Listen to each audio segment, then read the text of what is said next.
Karibu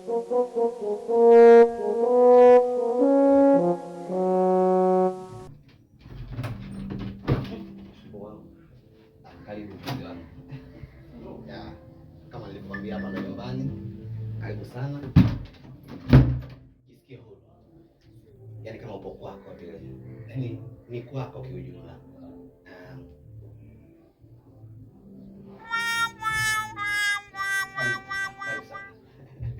Karibu sana, karibu.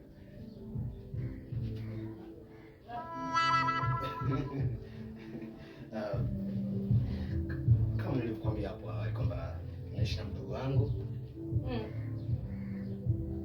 Naishi na mdogo wangu lakini leo naona yuko nyumbani. Yeah, ana mishemishe zake. Mwani finya. Mwani finya sasa. Ndio alivyo. Yaani ndugu zangu ni mcheshi sana. Mchangamfu. Ila ataondoka kwenda kazini muda si mrefu. Ana mishemishe zake anafanya.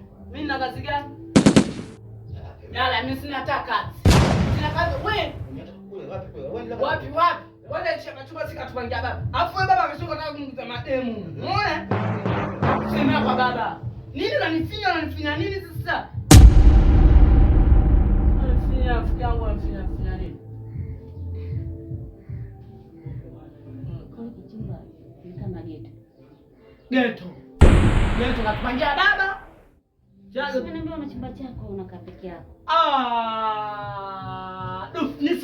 Usinifinye nasema. Utaje yake kwanza naingiza weupe. Wewe umekuja mweupe jana alikuja mweusi. Juzi alikuja maji ya kunde. Nasema wewe nini? Wewe kumbe ndo tabia yako.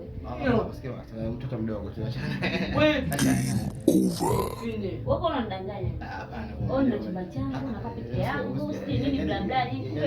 Hapana, umesikia kitu kimoja kwamba huyo mdogo ni sana. Wewe ondoka tu na kushauri. Sikia niambie. Wengine ambao wana heshima na adabu sawa. Na ukiniona mimi kama kitu cha polisi. Ndio.